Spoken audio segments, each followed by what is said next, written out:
Assalamualaikum warahmatullahi wabarakatuh. Alhamdulillahirabbil alamin. Assalatu wassalamu ala asrofil anbiya'i wal mursalin wa ala alihi wa ashabihi ajmain. Amma ba'du.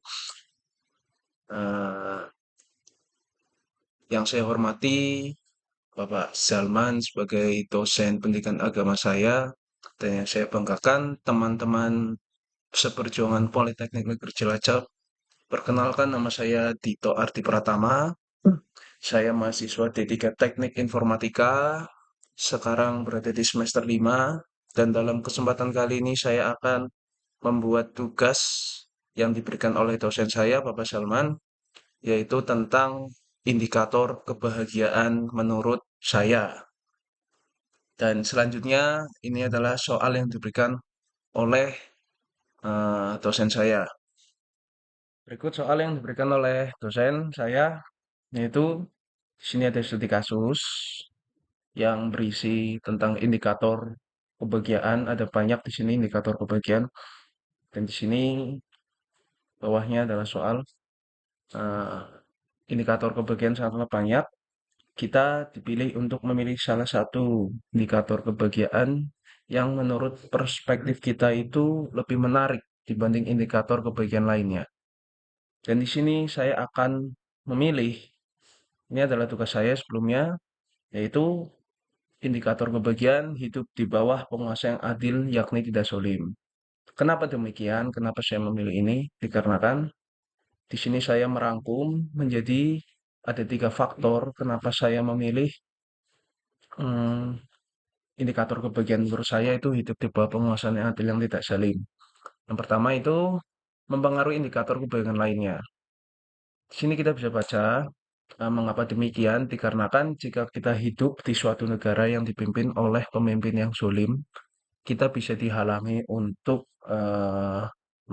melaksanakan indikator kebahagiaan lainnya. Contoh, sulit untuk mencari rezeki halal di negara karena pemimpin yang zolim, sulit untuk membina keluarga yang soleh karena banyak konflik di bawah pemimpin yang zolim, dan itu dapat menghalangi dalam membina keluarga.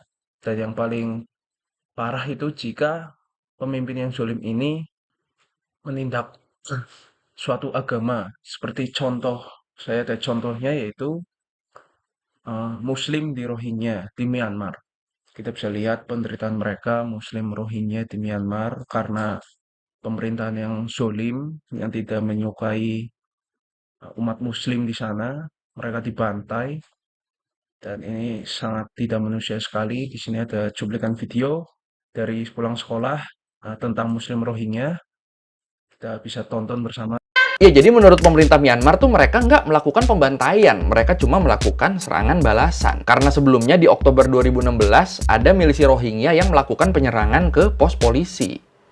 Cuma serangan balasan, tapi yang meninggal sebulan sampai 6.700. Tapi segala macam Nah, separah itu apabila kita hidup di bawah pemimpin yang zolim ya. Makanya hidup di bawah penguasa yang adil itu menurut saya itu indikator kebahagiaan bagi saya yang sangat penting. Kalau semisal Indonesia menjadi negara seperti itu, saya lebih memilih syahid daripada mengikuti pemimpin yang seperti itu. Selanjutnya ada ketenangan hidup untuk beribadah. Eh, Kalau yang nomor satu ini mengaruhi indikator beban lainnya, yang kedua itu kita kalau hidup di bawah penguasaan adil yakni tidak zalim itu pastinya ketenangan untuk beribadah itu lebih ya dibanding kita hidup di pemimpin yang zalim ya gitu. Contoh saja, semisal kita hidup di negara Islamofobia, ini adalah negara yang tidak menyukai Islam. Di sini kita disulit di beribadahnya, tidak ada masjid. Ini parah sekali. Ini ada contoh negaranya itu Prancis. Nih, yang menjabat sebagai presiden Prancis saat itu menyerukan sebuah larangan penggunaan nikob, yakni kerudung. Di Prancis kita tidak boleh berkerudung. Nah, itu kan parah. Ini presidennya lagi yang menyuruh. Terus kedua ada di India nih. Muslim di India dipaksa pindah agama. Waduh, ini benar-benar sangat sangat tidak manusiawi atau tidak tidak pas di hati nurani kita bagi kita yang beragama Islam. Ada di Swedia juga, di Jerman, seperti itu. Makanya kalau kita hidup di negara yang di negara yang penguasanya adil yakni tidak zalim, kita akan mendapatkan kebahagiaan dan bisa membangun indikator kebahagiaan lainnya. Seperti ini, poin nomor 3, ketenangan hidup untuk mencari rezeki.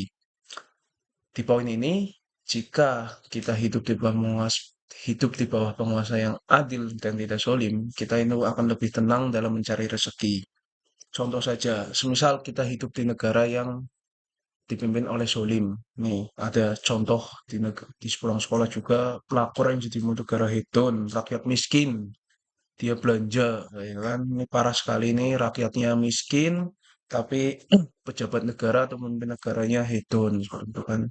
Di sini kan jadi kita terdapat reaksi berantai kan. Seperti yang pertama, karena negara miskin, kita jadi sulit untuk mencari uang. Jadinya segala cara dihalalkan untuk mencari uang, seperti itu kan. Makanya di situ itu nanti ada reaksi berantai lagi. Jika segala cara dihalalkan, maka kita akan menjadi eh, kriminal untuk mencari uang, kayak gitu kan. Nah, kita dapat dari duit dari kriminal itu duit haram, kita kasih makan ke anak dan istri, maka anak istri kita memakan duit haram dan jadi keluarganya itu tidak harmonis karena ya duit haram itu dikutuk lah, seperti itu, dikutuk oleh Allah Subhanahu wa taala. Kenapa saya memilih hidup di bawah penguasaan adil yakni Desa Salim sebagai indikator kebahagiaan menurut saya?